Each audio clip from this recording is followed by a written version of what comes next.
She said, Mom, hey, remember you said you were going to go back to school when I graduated? Mm-hmm. And I was like, yeah. She's like, well, I'm going to see the counselor. Why don't you go with me? And I was, of course, terrified. I was like, I hadn't accomplished anything like this. So I didn't know if I could. My comadre, Charisse, she was like, you're a lot smarter than you realize. And you have a lot of really great ideas. You just don't have the academic vocabulary to express them. I wanted to believe her, even though a little part of me was like, oh, she's just gassing me up, Well, you could do anything you put your mind to. Sounds so cliche, like, okay. But it's like literally true.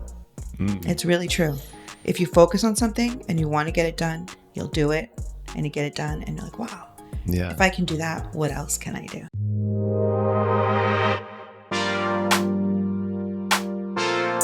What is up, everybody? Welcome back to another episode of the Roots and Streams podcast. I'm your host, Matthew Llamas. If you're watching this, you can already see that I have a guest today. I'm excited. It's somebody that has been in my life for 10 plus years for sure. And we've probably known like of each other for a while. Like we have, like, I think I've known your sister for a while. Yeah. Like, oh yeah, that's right. We used to work at MV together. Oh man, I totally forgot about that. It's a long time ago. And just somebody that has recently, I don't want to talk about like you haven't accomplished anything before that, but I mean, just as an adult graduating from college, starting a new career. And it just, as I'm focusing this podcast and noticing life transitions, it's like, this is, I think it'll be a great one to talk about, because I think a lot of adults and just people in general are going through transitions, whether you're going from high school to college, and should I do that, or does that make sense, or I'm in a career right now and I kind of want to restart, or I just had a kid and I want to go back to school, or what is that looking like? So I think I hadn't shared that with you, but I think the transitions in life and different seasons, and noticing Nicole where she is, it's like, I think it'd be really interesting to sit down and talk. So without further ado, Nicole Ruelas, also known as Miss Ruelas, because she's worked at a school for a long time, still kind of does, or just Miss, as a lot of students don't even know their teachers' names. Miss. So welcome, everybody, Miss Ruelas. Thank you. Woo-woo! So we've talked a little bit. We've kind of caught up. Yeah. It had been some time since COVID. And well, for one, I do want to mention how this is only the second person, I think, well, I guess third if we're including Mario, but that has come on, that has been at my pop-up Mexican, like 5-course dinners. Dígame. Dígame. I think she remembers the name. Look at that. And that she was at actually the Oaxacan one, that when I came back from a trip from Oaxaca, I kind of just gathered as much as I can experience there and brought it back to these sit-down dinners that we were having, that me and my wife were putting on. So just like, I'm so thankful for you showing up. Cause like I was mentioning before, it was hard to pull people into a Mexican pop-up in a Mexican community. Like, wait, we have Mexican food already. Like elevated Mexican food though. It felt refined. Thank you. Yeah. It wasn't just like, I don't know, like a burrito, street tacos, you know, nachos. But it was really good. And I'm glad I went. And like, I hold that to like when I go to different restaurants, I hold a standard now. Oh wow. Yeah. Hopefully that's a high standard. You know, yeah, it is a high standard, because I feel like it's really hard to chase high-end Mexican food in restaurants. A lot of times it's not that great. Maybe family-owned places, you can find the quality in there. Yeah. You know, smaller places, but so many restaurants I go in there and I'm not impressed. You're like, Matt's talking. You ruined it for me. Sorry. I made it I think it's true though. You don't know what a good burrito is unless you've had a bad one, right. And like vice versa. So exactly. Yeah. And then that bowl of like, it was like the beans and your pureed. What was that? I think it's called in frijoladas. Oh I may be saying that wrong. It's somebody's going to be like, Matt, that's not what it's called. It's fine. I've already said I grew up not speaking Spanish. Yeah. Like, leave me alone. And it's hard to find that. Yeah.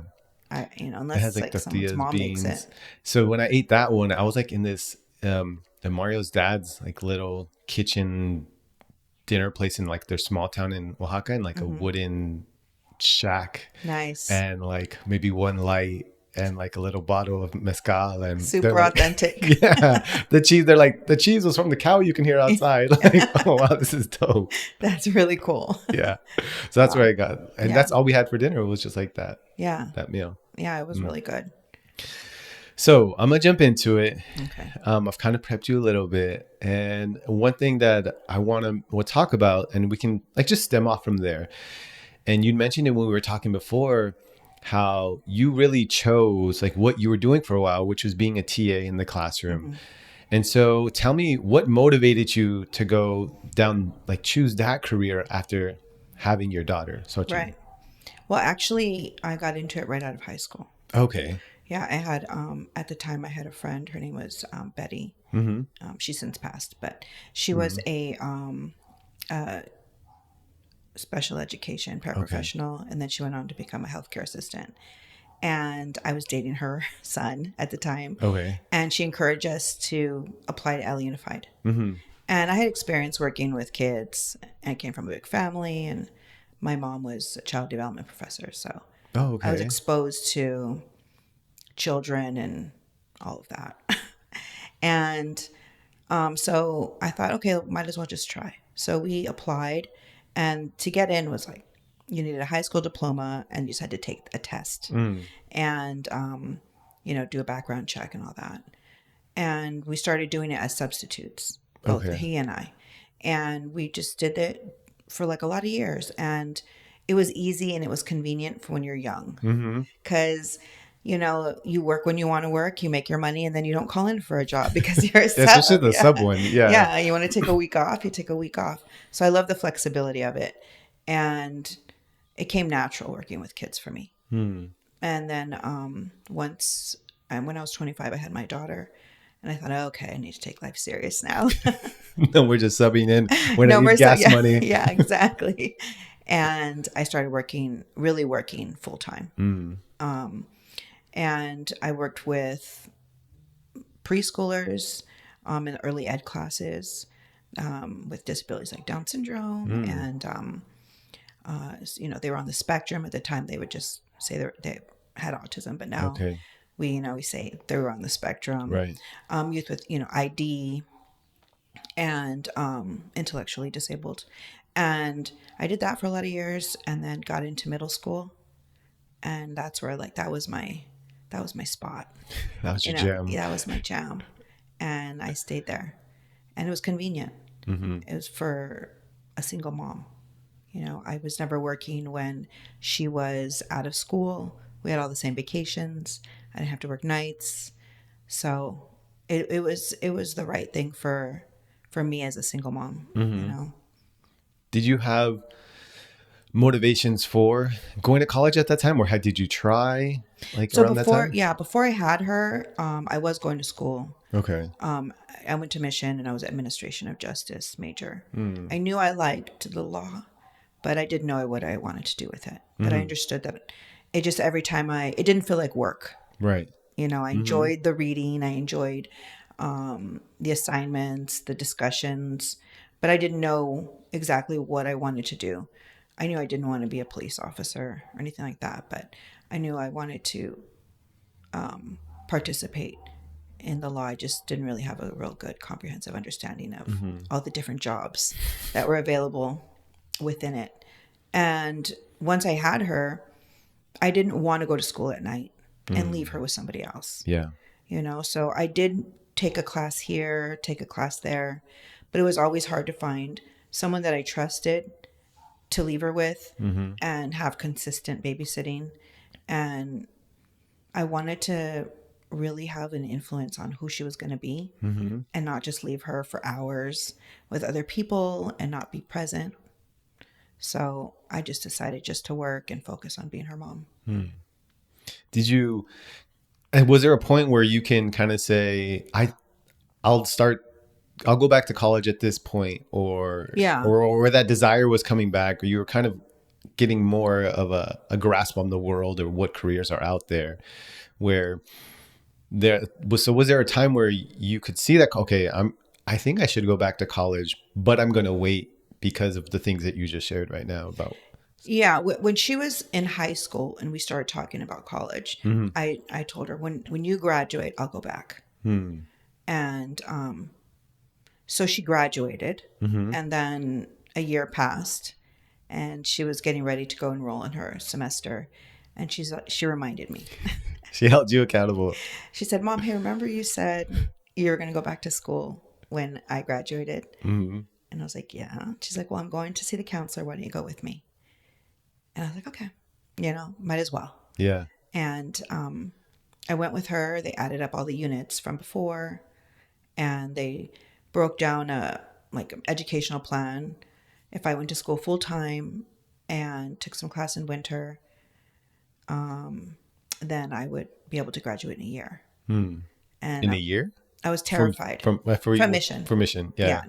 and I was of course terrified. I was like, because I hadn't been in a classroom Yeah. and I hadn't gone to school full time. I Well, never went to well, you school had full been in the time. classroom, but not as a student. Yeah, exactly. Yeah. And so I just jumped in like the deep end. You went like full, Yeah, like, 15 units. oh wow, and you were still working. And I was still working at the school. How it must have been at least a relief, or did you think about it not having a daughter to drive to school or drive here, or because she was now also busy, and Right. she was on her own too. Yeah, she was on her own. Well, she was, Not on her I want to say own, she but was like 19 at the time. okay. And she was also going to mission. Mm. So, I mean, it was, thinking back, it was like so much.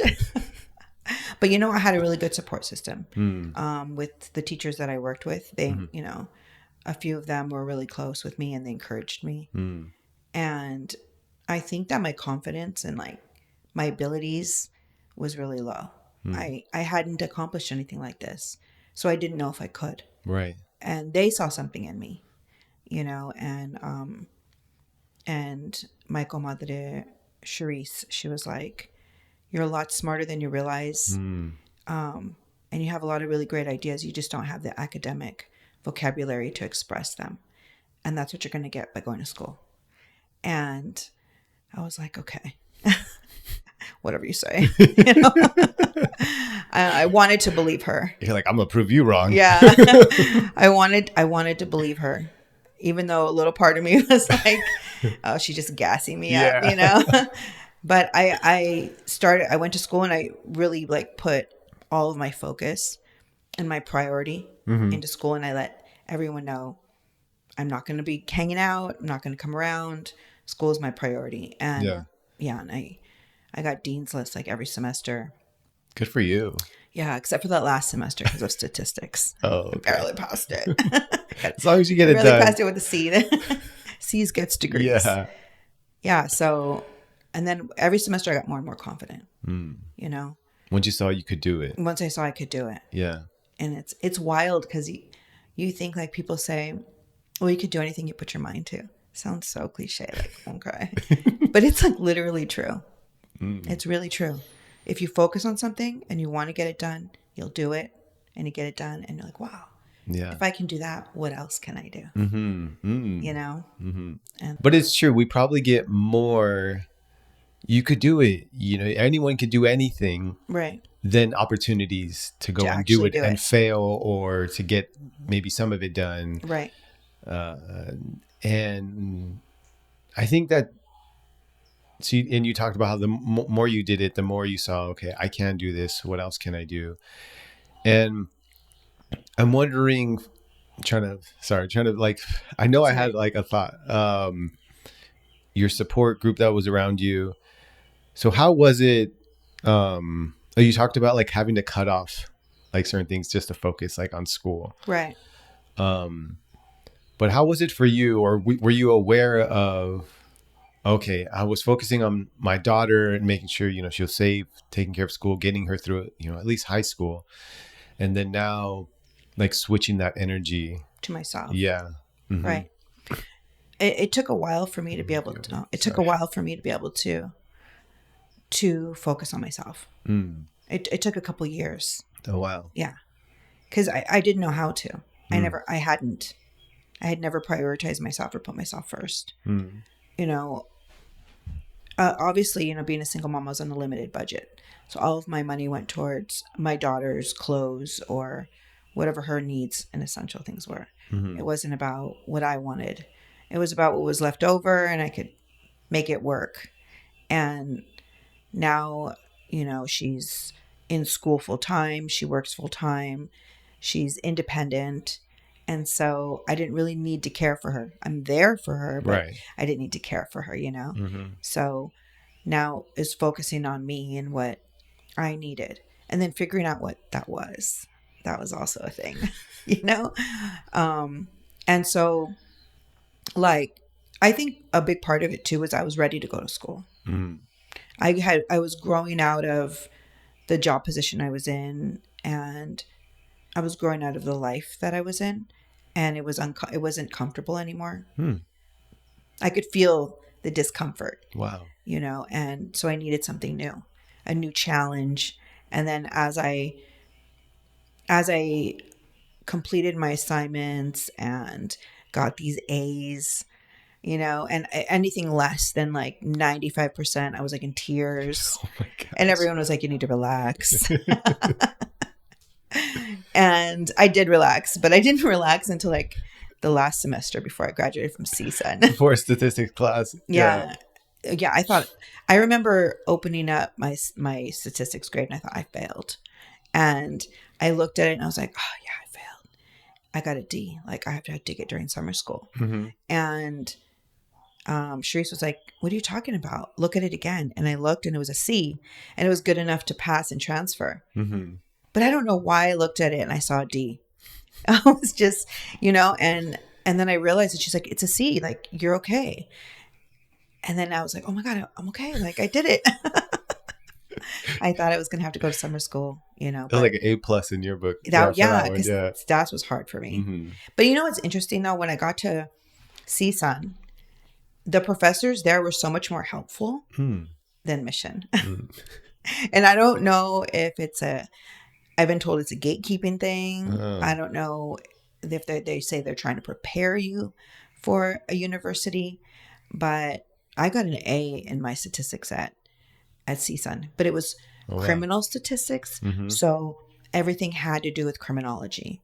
And maybe because the subject was more interesting to me than if you throw a ball in left field this many times, and then, what are the chances of it being thrown into right field, right? So I can care less about that. So maybe that, helped because now I'm studying what I really want to study and the subject matter that really matters to me. So you're more focused in. Yeah. Mm-hmm. But yeah. How is your success now? So now, like, CSUN grad. Yeah. Right. So cum laude. Dean's List. Yeah. Give them all. All those things matter so much to me. For sure, because you worked for it, and you spent all the hours, studying. Wow. So many props to you. Thank for you. Sure. And how is that now? Speaking into the work that you are doing, that you've seen. No, I've been somebody who thought I couldn't do it. Right. And I would say even for instead of you, how does that make you confident in other people? But in just saying how, look, if this is what I used to think about me, right, and now I've kind of proven myself wrong, or right, and how other people have spoken to me and how that's important. How is that kind of now when you speak to other students, because you still work with students, right, and young with people? Mm-hmm. Mm-hmm. I think being seen. I remember having professors that would see me, and see the value in me and appreciate my opinions and my life experience. And I'm in my 40s and I would get this rush of good feeling when I was being seen by my professor. Yeah. So I thought about that, and I thought about if I'm an adult and just being seen means that much to me, what impact is that going to have on someone that's 14 years old? And you see potential in them and you speak it to them. You know, you point out what they did that was good, or you point out their success and something they do maybe that comes easily to them. And I'm like, look, wow, you did that. Like what Yeah. else can you do? Mm-hmm. And you could see like their eyes light up. And you could see like when you speak these positive words to them, you could see physically how they react to it. Mm. And especially youth that are just as involved, because I feel like they get a lot of negative feedback. So when you're coming at them with a lot of positivity and not fake, you know, kitty, good job, Sticker on you. yeah. Yeah. But just, talking to them Mm-hmm. real, that it really does uplift them Mm-hmm. and makes them want to try harder, Mm-hmm. and see themselves in a positive light. So I try to, all of the things that worked for me, I try to instill in them. And then also too, I think you have to be ready. Mm. I was ready to prove to myself that I can do this, right? And I was mentally like focused. If someone's not ready and a youth isn't focused on school or academics, well, what's standing in the way? Yeah. Right? And then kind of get to know them and see what challenges are like preventing them from having that just kind of like mental clarity to focus on school, because there's so many other life stressors Mm-hmm. that they have just like we do. Right. you know Would you say that for you being ready, because your focus was on, okay, my daughter, I want to be sure that I'm not taking away this time from being a parent in this really important time in her life? Like Right. that, would you say that that was one of the things, or Yeah. was there something else that I mean, you that you was were one ready? of the major things. Mm-hmm. The teen years are the hardest. Raising kids not for the weak. I Yeah, always say I'm that. getting into the teen years right now. Yeah. Yeah. And even harder than that was transitioning from a teen into adulthood, Mm. like your adult child, allowing them to be their own person, Mm-hmm. giving them that space and just supporting them. And if you've spent the last 18 years or 19 years feeding into them, then they should be where you would kind of want them to be, even though they're still kids at that time, even though Mm-hmm. they want to be adults and they want to feel like they're adults. So you have to give them that space to make mistakes, or but hopefully they're just like a bunch of small little mistakes. Mm-hmm. And so far, my daughter's been impressing me, so I feel like You've done a good I job. can speak with confidence on parenting like her. Mm-hmm. And and it kind of gave me that space to focus on myself, like, okay, she's good, Mm-hmm. I can focus on me. And so that helped, definitely. Yeah, to free you up to even make that decision, because you already had the things of, well, I don't know if I could do it. This is going to change my routines. This is going to Right. change my focus. And that not being one of the factors probably was helpful to then just be able to just throw yourself into it. Because if it was, then it's even harder and you might even fail. And then later on you say, well, I've tried that college thing and it Right. wasn't good for me, Right. because it didn't work then. Right. Right. But it wasn't 100% try, because you're not fully focused on it. Mm-hmm. You're still focused on your child. Like, I don't think it's ever too late. I think that's the most important thing. Mm-hmm. Like so many friends I have that are my age and they don't have their college degree. And I'm like, well, why don't you go back and try and get it? Oh, I'm too old. And I was the oldest person in a lot of my classes. Mm-hmm. And it wasn't a bad thing. No one was like, oh, you're an old lady. If anything, I made friends with, other students in the class that were in their 20s and in their 30s. And it opened up like really great conversation, right? Because I had a perspective of my lived experience, Right. And a lot of times I was somebody that some of the students, my fellow students would ask for like advice. Like life what do you advice. think about that? Yeah.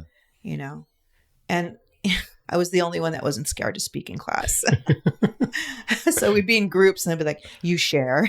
Like, okay. Yeah. Because you don't care as much when, when you're in your 40s. You've lived a little bit more life. Yeah. And you don't care what people think as much. Mm-hmm. So you're not scared to like voice your opinion, even if it's the one that no one agrees with. It's my opinion. And whatever. Maybe that's what we need. We need more of that, even age diversity in these classrooms. So I think it helps. I mean, like, how are you supposed to know who you are and what you want to do when you're 19 years old? Yeah. You don't even know yourself, but you have to pick a career, and now you have to study for it and then graduate. And then they graduate and they're like, well, I don't really want to do this. It's not really what I like. Yeah. So that's what I told my daughter. You don't have to go to school, but if you want me to pay your rent, you do. But I told her it's okay to change her major. She started off as a psychology major, and then she's like, I don't think I really want to do this. And I said, it's okay. Yeah.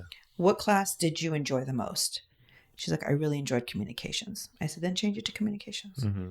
She's like, you want me mad? Nope. Well, that's one thing for me, what was good about doing. So I did first 2 years at Valley College. I felt like the professors there were really good. Yeah. A teacher at San Fernando High School, she's the one who pointed out, and she saw that I was, bright student, but not a very good student. And I graduated like a 2.3 out of high school. Terrible. Barely made it out. But somehow she knew that at Valley, they had really good professors. Okay. So she directed me to go there. I had a good experience. And so same, I hadn't really decided. I knew I wanted to get into like media and like creativity and things like that, film.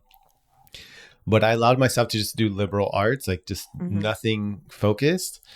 And it was good to try, like, okay, did I like speech? Did I like social studies? Right. Did I like, like human sexuality class or like astrology? And so I got to take a lot of things that didn't have a huge focus. So I encourage other people as well to do that, because in the beginning you can kind of start at least to get some exposure. You get a gauge of what the classes that you're really into and the ones you're like, I definitely don't want to do that. Yeah.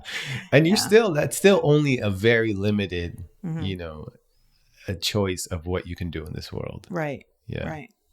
Yeah. I mean, let's just say like someone who studies history.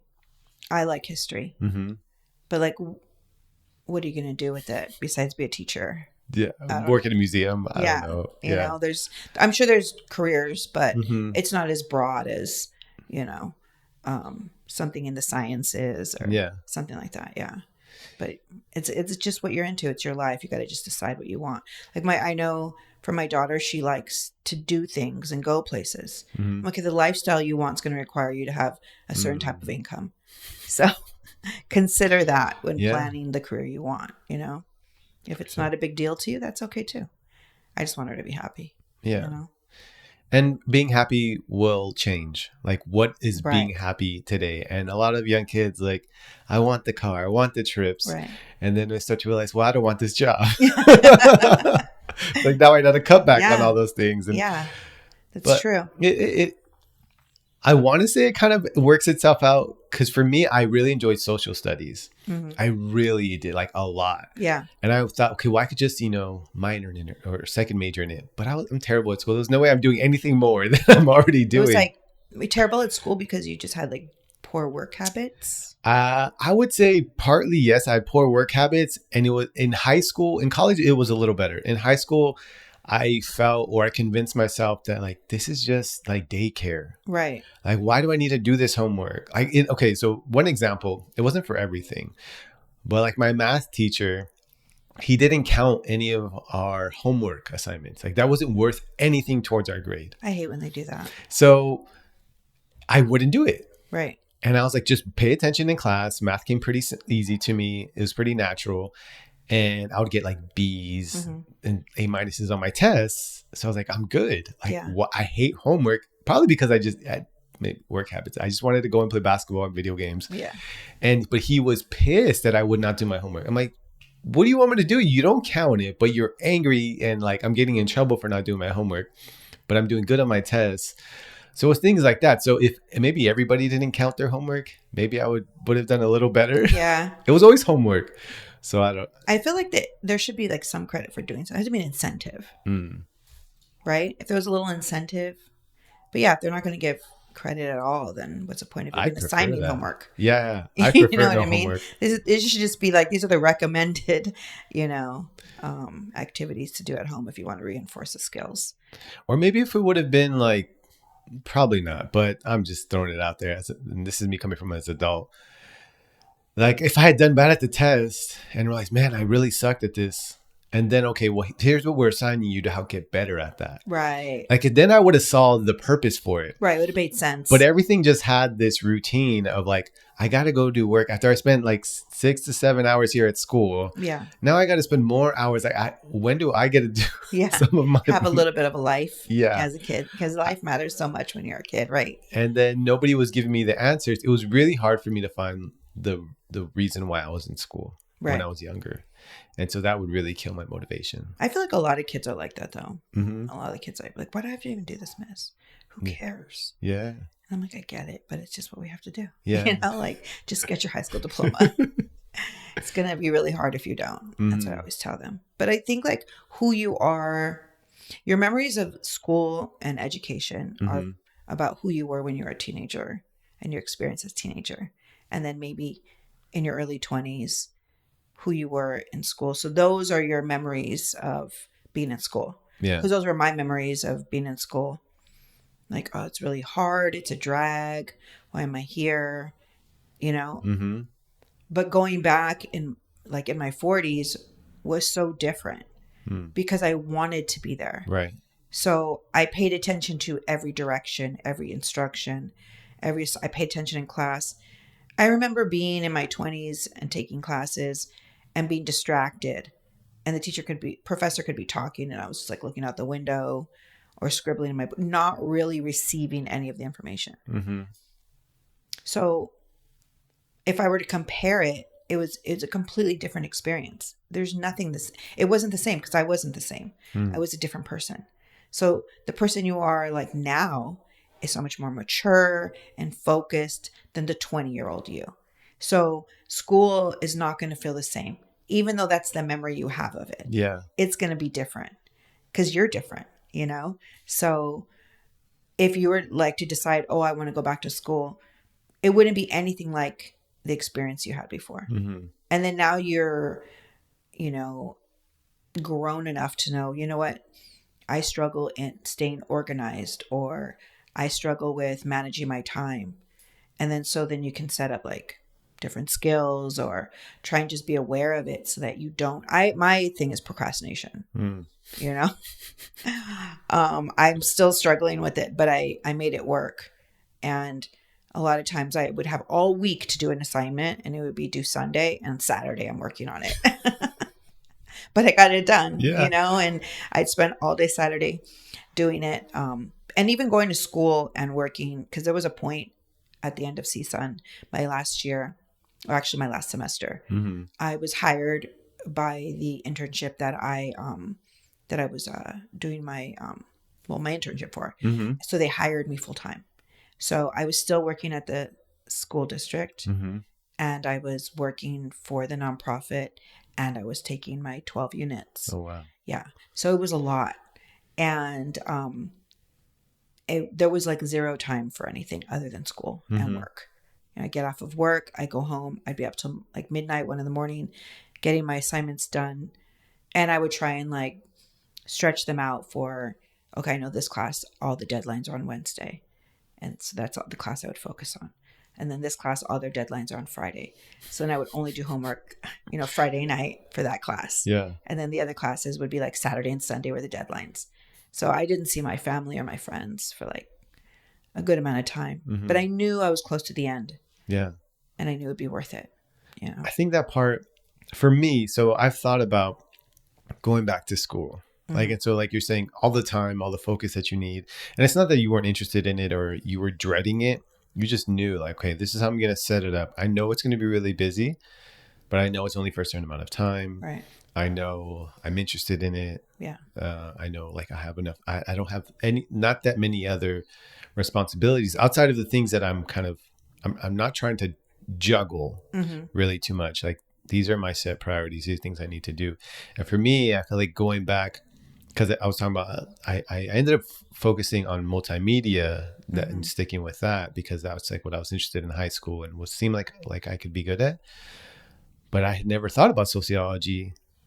And now I feel myself like I want to go back for like a therapist or something. Right. And so that's why I even started on this podcast offering life coaching, because that's about as close as, and I've done a lot of coaching. I've taken like cognitive coaching classes. So I have a lot of tools there. It would just be going to school to probably learn a little bit more. I'm sure, Right. I'm not going to say I know it all. Right. There's a lot of classes I haven't taken. But it's difficult because, well, I've restarted with my kids. Right. And I do want to be there for them. Right. So trying to figure out like what, I don't know what it'll look like. So life coaching, maybe that will be enough for me. Maybe it's another avenue. Right. And you don't have to go to school full time. Mm-hmm. You know, I have a friend who, she's like, oh, I finally did it after 15 years. And we laughed about it. We both graduated this past semester. Oh, okay. I went back and did it all really like full time. Some units, I mean, some semesters were 15 units, 17 units. And she did a class or two every semester for the past 15 years or 10 years, you know, because she's a married, but she has a married mom. She has 2 daughters. So she did what fit. Right. And then now here we are graduating. We took different paths, but we both had the same, you know, the same end goal. And it was a lot of fun to see her. Yeah. She graduated with a degree in public health, you know, but she did it, you know, so there's like no right or wrong way. Right. You just do what works for you, you know, for your life situation. Exactly. Yeah. But you do have a lot going on. Yeah. 4 kids. 4 little humans. Yeah, maybe the 2 older ones, once they get older, they can help with some things. Yeah. If they want to. I don't want to put that on their plate either. I mean, they do a great job already at helping. I'm an oldest of 4. Okay. Yeah. Oh, okay. So I feel like I got a lot of skills from helping my mom. Mm-hmm. There's nothing wrong with it, with helping out a little bit. I think it's a good thing. Yeah. I'll have to continue to explore that. Yeah. I'm grabbing my phone not to answer anything, but just to remind myself of the questions. Because I think we kind of already answered this, but I do want to touch on, so like what inspired you? That question is what inspired you to go back to school, but I think we've kind of talked a lot about that. But what inspired you to choose the major that you chose? Okay. Okay, so working with youth, especially youth with, like, let's just say emotional issues or family issues, you're limited in schools. You're limited to, you know, what we do in the classroom. I can't go knock on their door and talk to their mom and find out what the needs were and how could I help you. Yeah. You know, I can't do that. And then with you know, my connection with incarcerated population, a lot of people that I know, they didn't have the support that they need as juveniles when they were entering the system. And so I thought, you know, let me go back to school and see what I can do to become an attorney to defend formerly incarcerated people and help them, like, maybe get things expunged, because I didn't really understand what you needed to do. Now I know you can do expungements. You don't need any type of degree to do it, right? It's just understanding how to fill out the paperwork. And then I considered to helping people with resentencing, right? Post-conviction criminal law. I was interested in that. I was interested in advocating for youth with special needs, because I see sometimes, you know, parents who have education and understand the system, understand their rights, will fight for their kids. And then, you know, parents that don't really understand their rights or understand their child's rights when it comes to special needs, they don't get all the services that their kids deserve.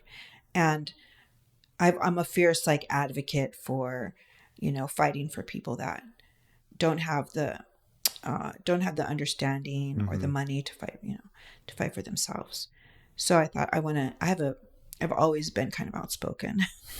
So I'm like, I might as well like use that and see what I can do. So that was what I wanted to do, is like, I studied my major is criminology and justice studies. Okay. And then I figured with that I would, go on to law school. Mm-hmm. But as I started learning more and more about, the juvenile justice system, I thought, I really would love to become a public defender, or do something like that. And so I like strategically picked a lot of my classes to do with youth, with gangs. One of my favorite classes was it was I want to say race, ethnicity, and justice. Okay. And it sounds very much like I don't know, a class they wouldn't have to do with I don't know, maybe like what do they call it, like a DEI class or something like that. But one of the first my professor was Dr. Nalia Rodriguez. She was so cool. And she came in and she just kind of broke down like social structures and talked to us about like the history of the juvenile system and gangs. And she brought in, like, she spoke about the Black Panthers and all of these it was a really cool class. And I thought, wow, like, I really want to learn more about this, but it was like close to the end. I'm almost going to graduate. I kind of didn't want to leave. I wanted to keep studying. But I was really intentional with all the classes that I chose. And then when I got the internship and I started working with youth, diversion and that are on probation, I knew I was in the right place, because all my years working in the schools gave me perspective and understanding of how to speak with youth. And I came in and I really made good connections with a lot of the youth that I've been working with. And then my confidence went up and like, I really know what I'm talking about. I felt like I really know what I'm doing. And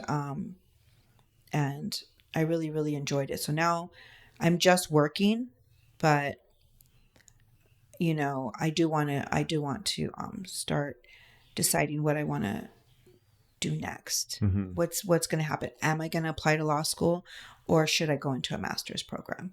That's kind of like where I'm at.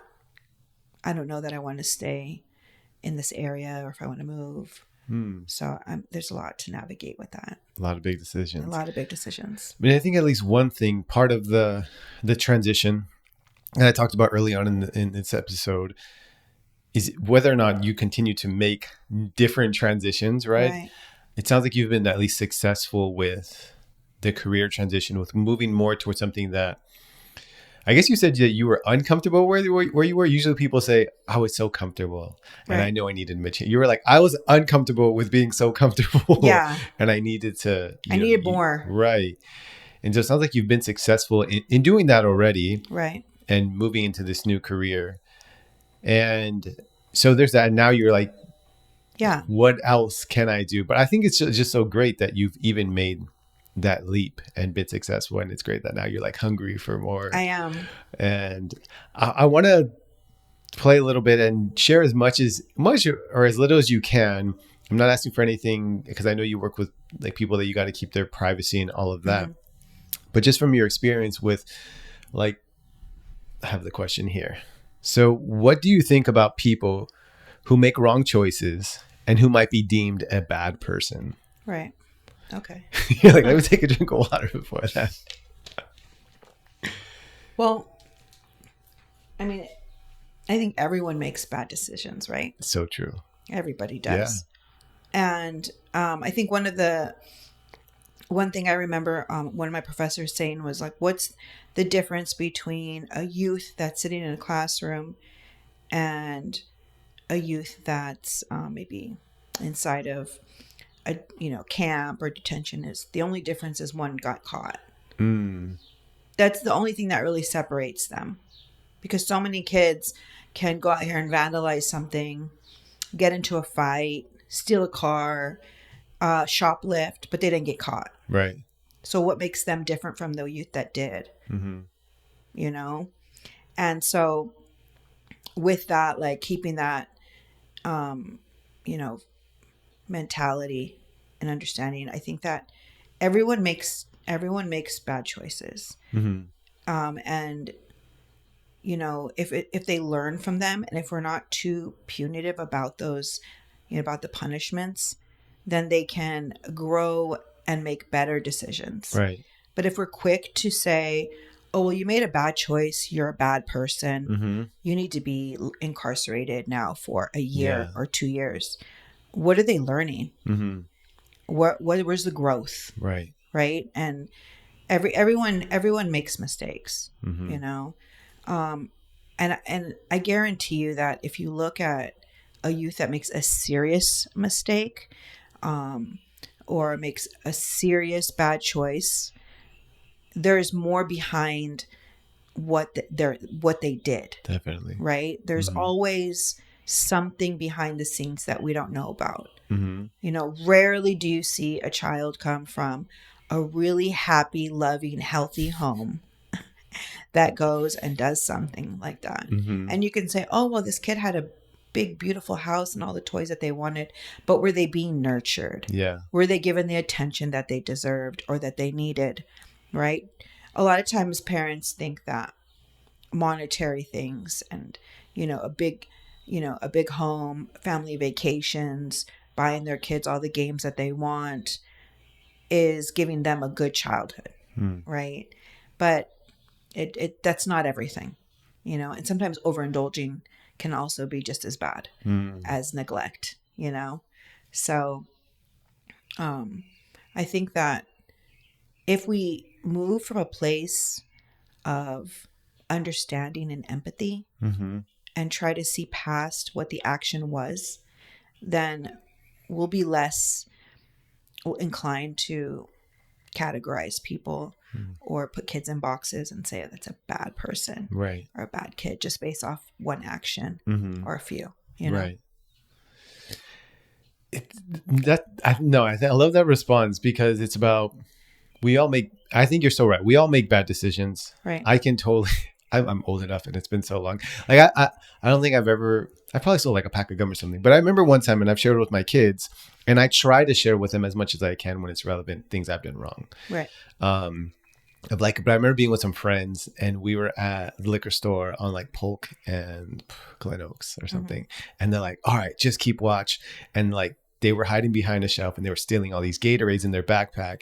We didn't get caught, you know, but it just reminds me of that when I've done, you know, been a part of things like that. Cause, you know, even then it could have been a kid who was just a part of it, you know, and didn't necessarily, it wasn't his idea, but he's Right. the one who Just got with his caught. friends. Yeah. Yeah. And think about getting caught with something like that. And once you get caught, you know, they don't care. Like all of you guys did it. Exactly. But it made me think, when you were talking, like what if, and I know this is a lot and this is going to sound like in a very like just ideal world, whatever, and super cheesy, but what if like kids getting caught was less of like, we're slapping you on the wrist, we're going to make sure that you know how much this hurts so you don't do it again, instead of changing that into you got caught, okay, now you're in a place where you're so safe because we caught you, we know that you need some love, you need you need someone to help you find what's going on here. Like it was like caught like as a rescue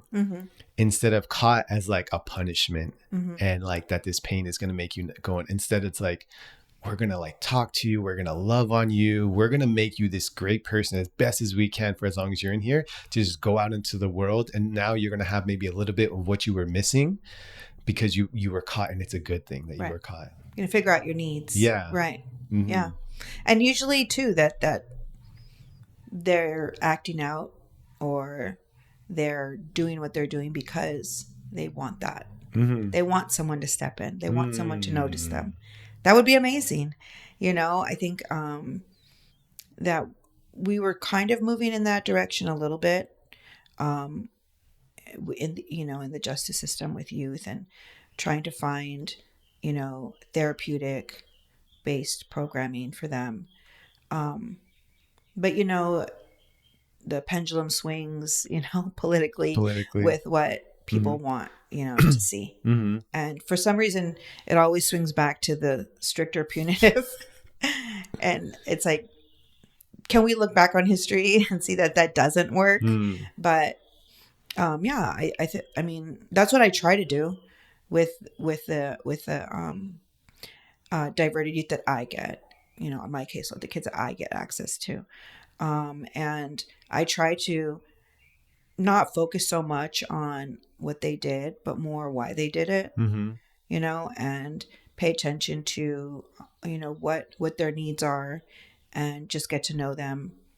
And a lot of it's mentoring. A lot of it is you have to be observant, and you have to read between the lines, understand how they speak, and kind of be there and let them know, like, I see you and I see the goodness in you, and you made a mistake. Let's focus on what positive things we can do to get you out of the system. And they all appreciate that. Everyone that I've worked with has appreciated that. I've only been doing it for, technically, with what I'm doing now, for about 6 months, but I've worked for Ellie Unified for 27 years. So I know what I'm talking about. No one's questioning you, Nicole. But it's, and I think you need to stay in it. I think that, like, so many times people go into this field because they want to make a difference, but they don't have those skills of actually working one-on-one with youth. And it would be amazing if we had more of a system like that, that really, like, wanted to see what their needs were. I know that they do in other countries, like, in the Netherlands and places like that. They do have programs that are a lot more therapeutic, and culturally sensitive to whatever the youth needs. There's a lot of, I've noticed, I'm going to be honest, there's a lack of opportunity. There's, in what sense? What do you like, for youth? I wanted to take the kids to the library to go work with them, and all libraries close at 5:00 on a Friday. Oh. And I was like thinking, wow, what?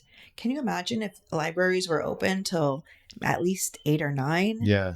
There would be a space to go. I wonder if that recently changed or maybe after the some pandemic. Days, maybe that, I know recently, we can get political if you want to get political, but I know currently the political, the president that's in there, Trump, they've cut back on a lot of federal fundings. And I'm not saying this factual. I just, I don't know all the facts of why all the things are cut, but I know, like, a lot of parks aren't open certain days now. Right. They're cutting back on a lot of funding. And so the state's having to figure out like what's open when. Right. So some things are changing for sure. Yeah. There's not a lot of spaces for them to be. So it's like, if we don't create spaces for them to have healthy activities and positive activities, they're just going to be in the streets. Yeah. Can I push back on that a little bit? Yeah, go. It's like, not that I don't agree with, yes, there should be opportunities. I found it really interesting, and this is going to take us maybe down a whole other rabbit hole, of when I had my first 2 kids, I fell back in love, or not back in love. I fell in love with the library. I started going to the library, reading them physical books, and I was like, man, the library is so cool. Like, I picked up a book on stocks. I would find cookbooks there. I haven't done that recently, but when I first had them, we'd go and, like, spend time checking out books, and there was almost nobody else there. And this was pre-pandemic. And just seeing how much there has been, and this is in Lakeview Terrace. So this is on Foothill and Osborne. And I get it. A lot of parents are working. Maybe I don't know if it's the lack of just knowing that the library is, like, a good thing, or maybe they don't know how to read, or maybe they're they have other priorities. But oftentimes I felt like I was one of maybe 2 or 3 parents in there, and I think it's still like that. I think, and what I'm getting at is there's somewhat the fear or the lack of just the norm of going outside your home to do things. Of, like, going to the library, and that could be a fun thing, or Yeah. not just if I'm going out of my house, I have to go to a restaurant, or like even going to a public park. Like there's just, I don't know, to me, a little bit more fear of like others outside, or like not answering our Yeah. Less door. togetherness within the Yeah. community, less community engagement. Mm-hmm. Yeah. I agree that things are like that. Mm-hmm. With like teenagers though, that's who I'm talking about when I say Okay. they're in the streets. But there is less community engagement. Mm-hmm. It's become very, people stay in their own little silos and live their own little lives, but parents do work a lot, Yeah. and a lot of times kids are getting up and, getting themselves ready and going to school because their Mm-hmm. parents left early in the morning, or they get home from school and their parents are still at work. So then as they get a little bit older, they stop going home because they know no one's going to be there. And just parenting skills in general, people don't always have them, Mm-hmm. or parents are dealing with their own traumas and they have kids before they've healed whatever things they need to heal and get Yeah. over. Mm-hmm. There's so much, working in this field, and then just working in the schools. There's so many different factors, Mm-hmm. whether parents are in abusive relationships, single parents, poverty, all of those things get in the way of just prioritizing being a parent. Mm-hmm. I don't think that it's really something that is prioritized just in society, in American society in general. Maybe in like upper middle class, where you have the husband or the wife that makes the income that can maintain the other parent not working. Mm-hmm. But there's a lot of poverty. And I think because of that, parents don't get the privilege to spend that quality time with their kids, Yeah. you know? You're totally right. And I try to remind myself too sometimes when I'm in situations like that, Yeah. like this is a privilege. Yeah. Like I know, like, or being able to quit my job, that was a privilege. I'm in a financial situation where that was very much so a privilege. Or like to spend time with my wife because she works at home and now I'm not working as much. Like I definitely know that there's people that they don't even see that as an option. That's like a whole other world, Right. to be able to do something like that. Right. And then also to have patience for your kids that are growing and don't know why they're out lashing, and Right. or To somebody, even understand it. yeah, or not even that, but just to have the time to Try to. yeah, to try to. Yeah. And like now with social media, like with these different things that kids are experiencing, to try to help them navigate that all and hold space for them to just cry sometimes, like, oh, I can't have them cry right now because I gotta go. I'm just driving you home and I gotta go back to work, and then I'm gonna figure out what's for dinner. So I can only imagine there's definitely life situations that we don't. And understanding their different stages of development. Mm-hmm. It's like, unless you've taken a child development class or, you've really looked into that, most people don't understand those different stages of development and where their child should be and how they should be communicating. We just have kids and wing it. And just tell them that they're not the same person when they start changing every time. Yeah. And try and do everything that we thought maybe we didn't get, that we thought we wanted. So many people like live through their kids in that way. Yeah. But I mean, I think everyone's just doing the best they can. It's true. But I think that if there was a space or a world where, there was classes offered for free on understanding the different developments and, parenting classes and things like that. I remember my mom taught I think it was a child care class and a parenting class at Northeast Valley Occupational Center back in the 90s. And those classes were full. What was the class? It was a child care and I think it was a parenting classes. At the end of the cul-de-sac, there was, over there off of Rinaldi. Yeah, she had classes over there.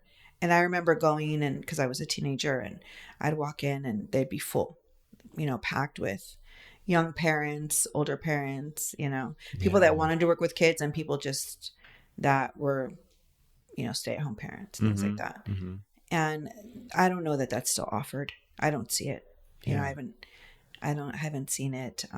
Now we're just left with if you find it on TikTok. You know, Parenting advice on TikTok. I mean, some of the stuff's good. It probably is, but Yeah. it's gonna follow whatever your algorithm is, right? So Right. like if Right. you're not looking for like how to be a good parent Yeah. stuff. Yeah. That's true. That's Um, true.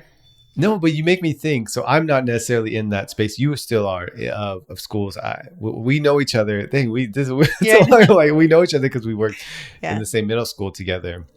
But it makes me think because I've worked with a little bit on the parent side. I wasn't directly. I mostly worked with teachers, but I was always like exposed to it or having to help with it. But it makes me think of if there was a class that was just called like, why is my child acting out? Or why is my child Right. so crazy today?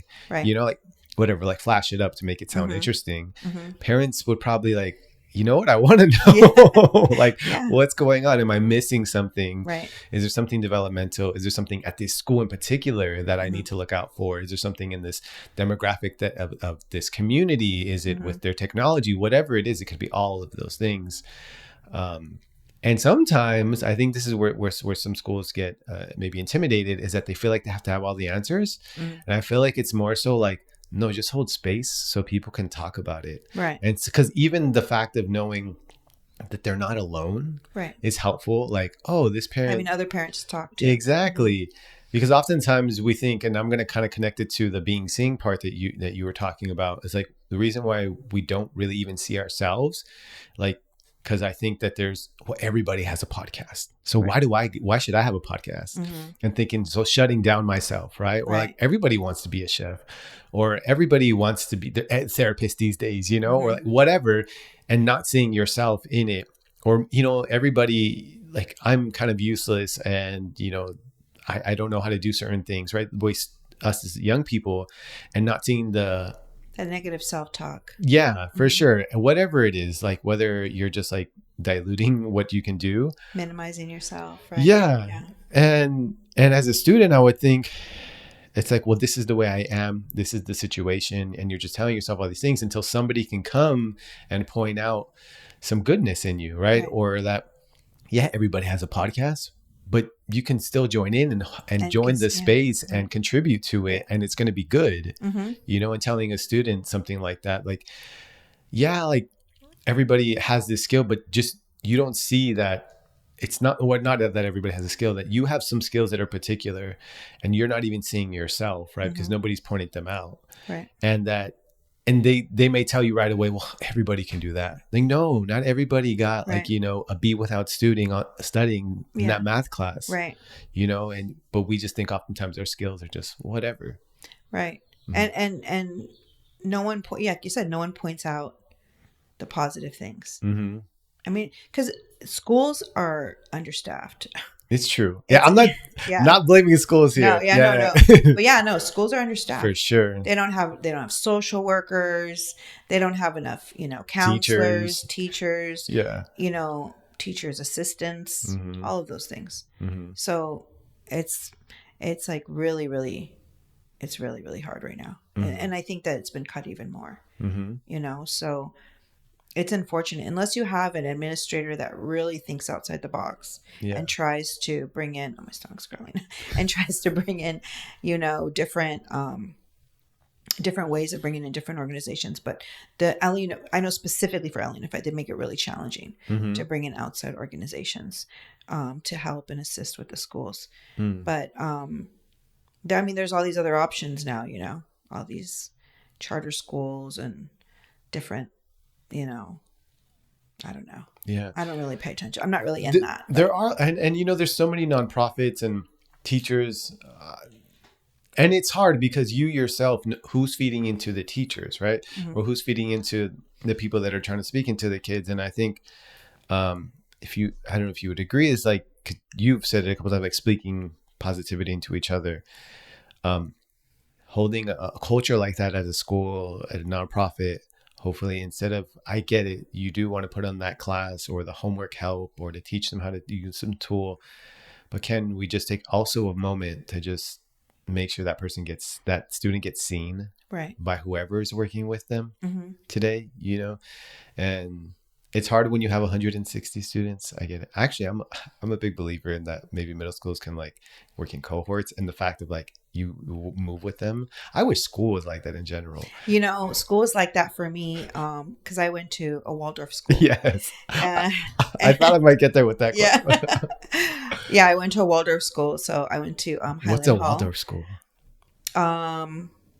There's a German philosopher that has Oh wow, you know the history and yeah, everything. and has ideas about school, about education, and a lot of it has to do a lot with play. And it's, I don't want to say it's not academic, because there are academics, but that's not the main focus. And I was there from kindergarten to 8th grade, and the idea is that you get the one teacher in kindergarten, or not kindergarten, in 1st grade, and that teacher stays with you all the way till 8th grade with the same group of kids. That's really cool. Yeah. And I mean, I have friendships from kindergarten. Really? Yes.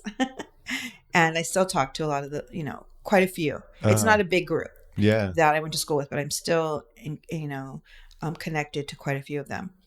And it was some of the best memories. We did a lot of art and hands-on, activities. And, I remember shearing sheep.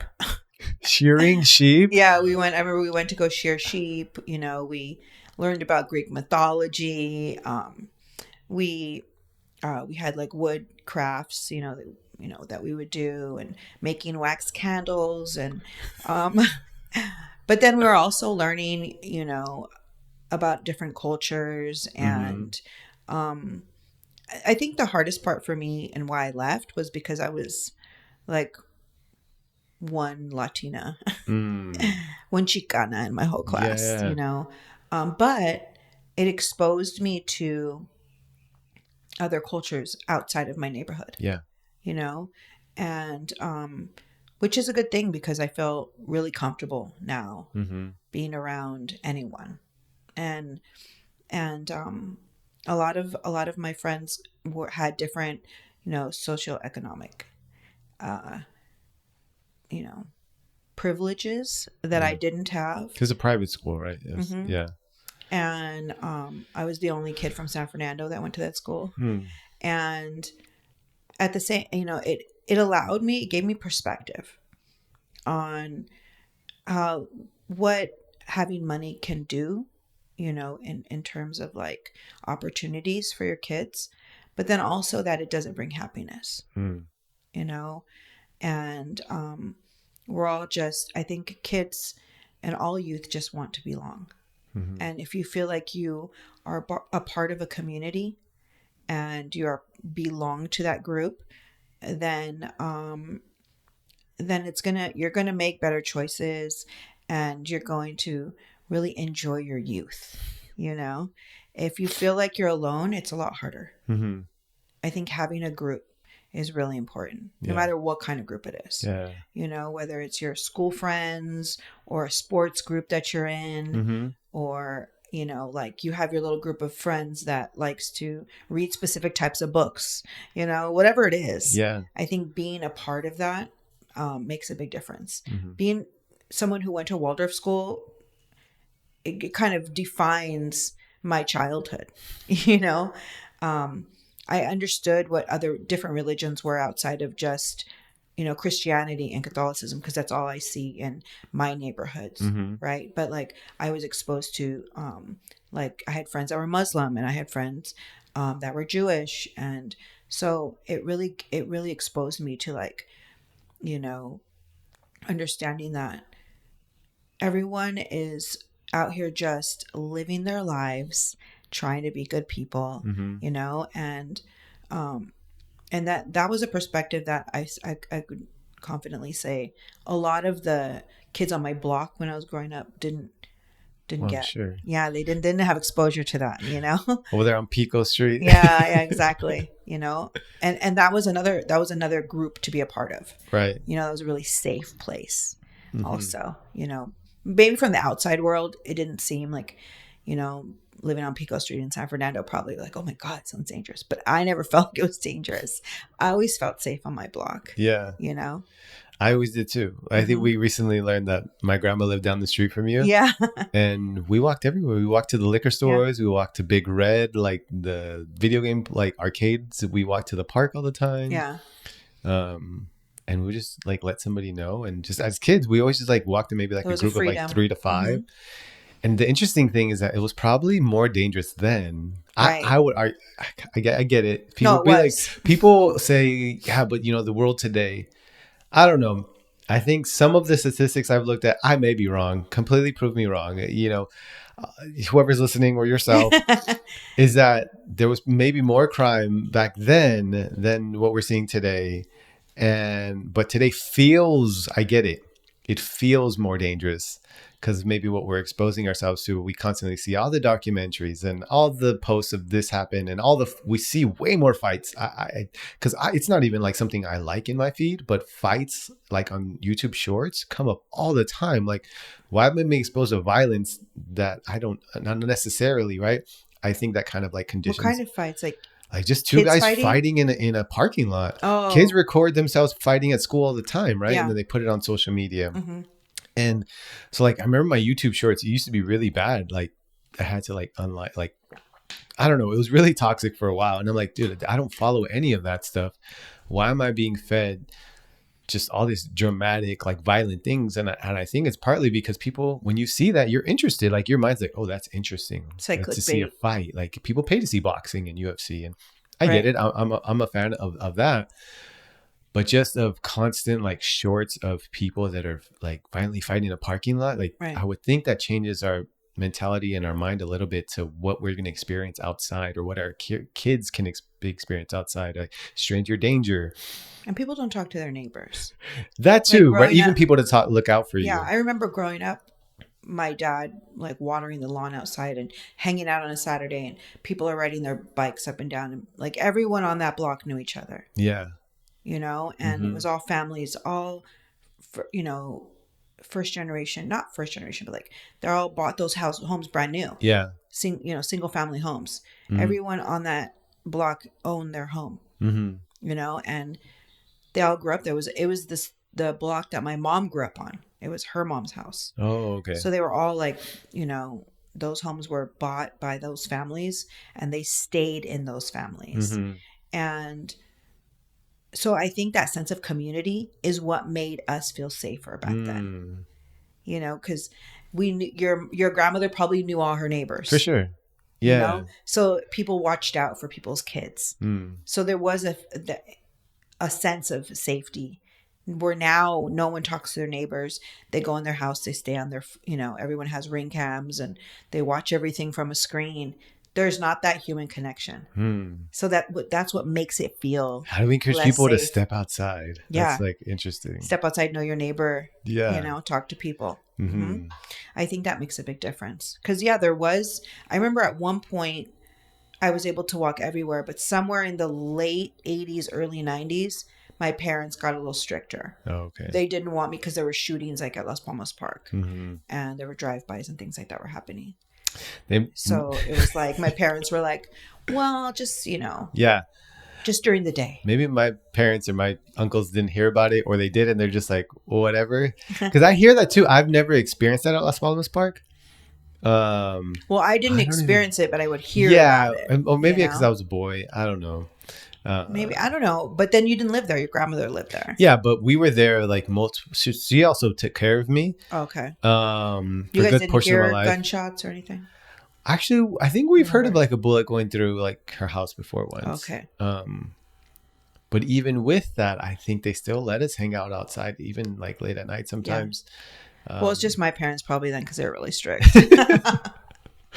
I don't know. Yeah, because I remember kids playing outside. Maybe it did change for a little bit. In the summer at night, and my parents would be like, no, you have to come inside now. Yeah. And I could hear everyone outside playing. Oh, that sucked.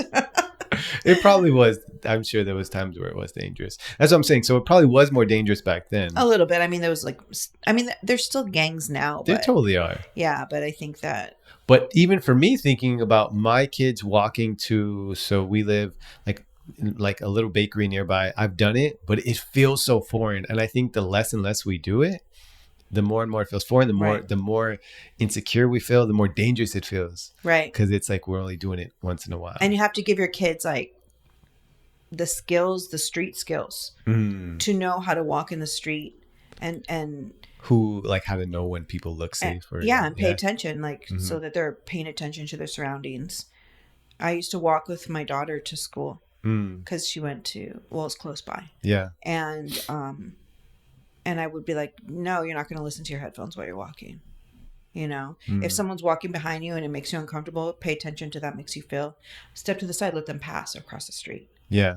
You know, anyone shouldn't be walking behind you a few feet for like longer than let they either pass you or, you know, who wants someone walking right behind you? Like pay attention to those things.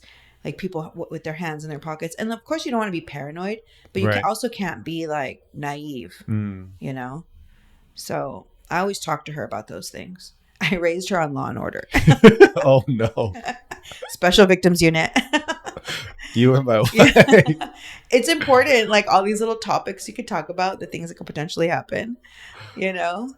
It just opens up the conversation. So, and I just talked about it on my solo podcast last week. Yes, those things can potentially happen. But what about all the potential good things that could happen?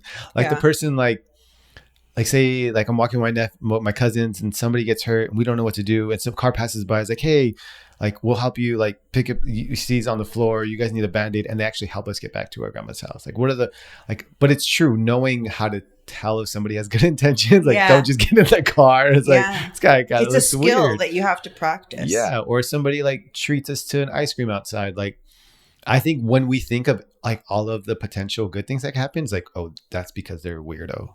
Like, wait, there's people that sometimes just want to, like I paid for somebody's ice cream because the system went down the other day at a gelato place. And they didn't have cash. Right. They were so surprised. But to me, like, how can we make that more normal? Like, just by doing it. Yeah, it's true. Just by doing it. And so I guess, I always hear a quote of like, the world is filled with kind people. If you don't know one, be one. Yeah. Yeah. It's true. It's like be who you want to see in other people. Definitely. Maybe I'm just trying to point a finger and it's like, just start here. Yeah. Yeah. I mean, like, because I try to be as patient as I can with like my clients and understanding. And I hope that as they grow up, they remember it and then they do the same. Yeah. You know, you just, instead of telling people to be a certain way, just model it. You know, and I think kids learn too from modeling behavior. Yeah. I think, wow, even actually, I didn't even think about that. The students, like the teens that you're working with, like that's going to be so powerful. Like when they're successful, because the stories that they'll have to to inspire other kids. Like I would think even, I don't know if you do share with them about other people that have had success with the same background. Right. Because they have to see it. Right. Sometimes to know that it is possible, but even them also then becoming that testimony. Right. No, it's true. And then telling them, even having the conversation with them about, let's say, the adults that they've encountered, and how would you have liked them to treat you? And they would say, "Oh, I wish they were more like this or like that." And then it's like, okay, well, do you think you would want to do that job? Do you think you could do it and be what you wanted for yourself? Yeah. Would you ever consider that? And some of them were like, oh, I never thought about that. Like, yeah, you could be a probation officer or, you know, or a counselor or do what I do, you know, case management, you know, whatever. There's a lot of times they are fascinated by the justice system, you know, but they don't see themselves on that side of it. You know, they see themselves as that's so outside of the reality. You know, I'm like, why? Why do you think that? Well, because I'm already in trouble, but you're youth. You get it sealed, move on. You know, you can live a whole nother life. This is not a determining factor for what the rest of your life is going to be. Yeah. You know, you can always change it. And I always see them like kind of, you know, like, oh, I never thought about that, you know, and it's a good thing. Yeah. You know, like even in law enforcement, you know, they don't see what they want in the officers that they encounter. It's like, well, be the officer that, you know, positively encounters youth. You can, change the narrative. Definitely. Instead of just saying like, oh, I hate them. That's empowering, because that's empowering for the future, but also empowering them to be like, you can even be the bigger person in when you interact with your teacher. Like, you can show them how to be a respectful person. Right. And yeah, they may be disrespecting you. And it's hard to build up the endurance to take that from adults. But they also have power, like reminding them, you have power in that situation. You may feel like you're little, but it is powerful to be good even when someone's being bad to you. Right. That's a powerful thing. And like even mention like them knowing that, I would think is like at least something they can. And pointing out to them, there's not just like this understanding that all adults are always right. It's true. Right? Like, some of the teachers are going to come across are going to be disrespectful. Yeah. And I'm going to apologize right now for the things that have been said to you. Yeah. But not everyone should be a teacher. Not everyone should be working with kids, but they're there. Yeah. So let them say whatever they're going to say, and a lot of times if you don't respond, it doesn't escalate.